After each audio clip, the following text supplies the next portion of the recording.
EAPMs ever recorded in a video game. I'm going to show off the APM counter that is built into the client of the game. I'm going to see if you can see it. Alright, on the top left corner of the screen, you can see my APM counter. As you can see, it's 0. I haven't pressed anything. If I hold forward and I move other buttons from side to side or other direction keys, as you can see, it goes up to only really 100. If I swap to my weapon, such as like my sniper, if I mouse wheel down to kind of like go cycle through my weapons, the game doesn't count it as a APM cycle or an input essentially.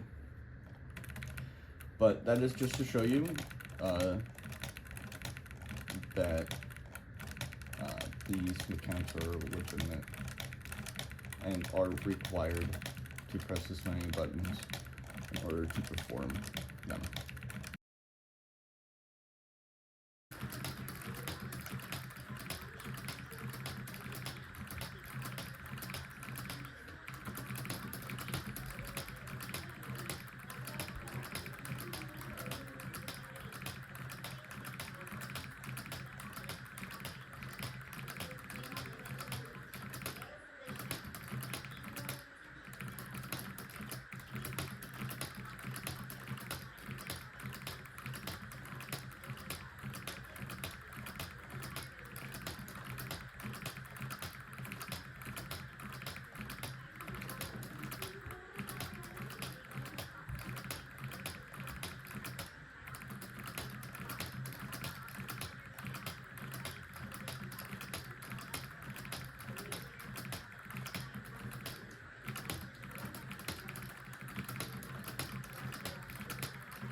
Now that you've watched the full minute of 1200 EAPMs, for the rest of the video, I'll be showing the OBS footage with an input display I made of the same gameplay used for the HandCam verification. First, let's introduce why this mechanic is needed and why it's considered an effective action per minute rather than your typical APM. In a game like GunZ 2, the next time you breathe or blink, you're already dead. This is due to the one-shot nature of the game, the sniper, and how frequently you run into the character. Alongside the danger zone the game creates, or I would like to call the neutral game, a term you might be familiar with in other games like Super Smash Bros. Melee, nearly all sources of attacks in GunZ 2 have hit stun. In turn, gives you a clear reason to stay off the ground, avoid one-tap kill moves, and stay away from standard sight levels. The dream to jump onto even higher platforms to keep spacing from your opponents from the top of the battlefield is only a few clicks away. The mechanic performed in this video is known as half step, or in this case, wall double half step, a mechanic demonstration I made a bit ago. I'll be breaking down the mechanic completely, but first, let's demonstrate and establish that this specific mechanic cannot be performed at the same speed, with the same buggy, zigzaggy, glitchy properties without a certain number of buttons inputted. Unlike GunZ 1, where high APM is often optional or just a mechanical flex, the mechanics of this game are so strict that to guarantee action, even registers within the engine, you are bound to a rule-based game.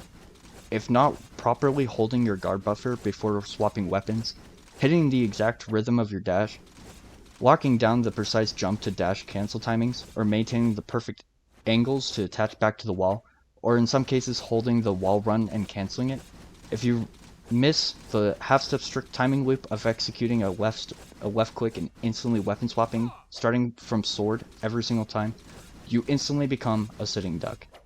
If misperformed by a single miscancel or misinput, you drop, which is actually saw in the raw footage from time to time, but we recovered and adjusted in real time and overcame.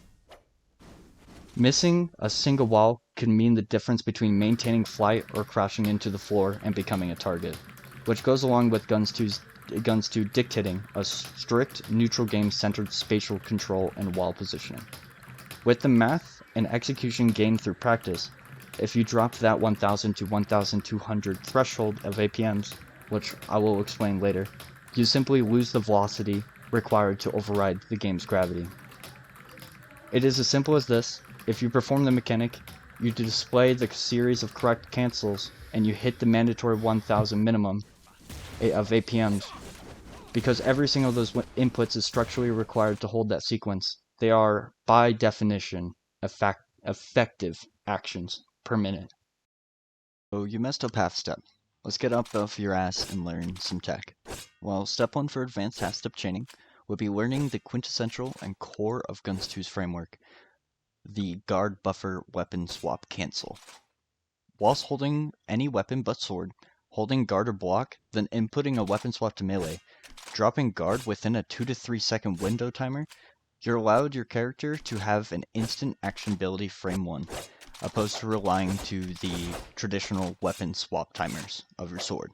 The next step is to learn to execute half step correctly in GunZ2. That is perfectly timing slash and weapon swap. To start out, jump, dash, then slash will perform a lunge, which you can implement a weapon swap on that exact slash timing you've been practicing. Executing it correctly will cut your dash distance, allowing for intricate, more expressive dash patterns. Just trust me.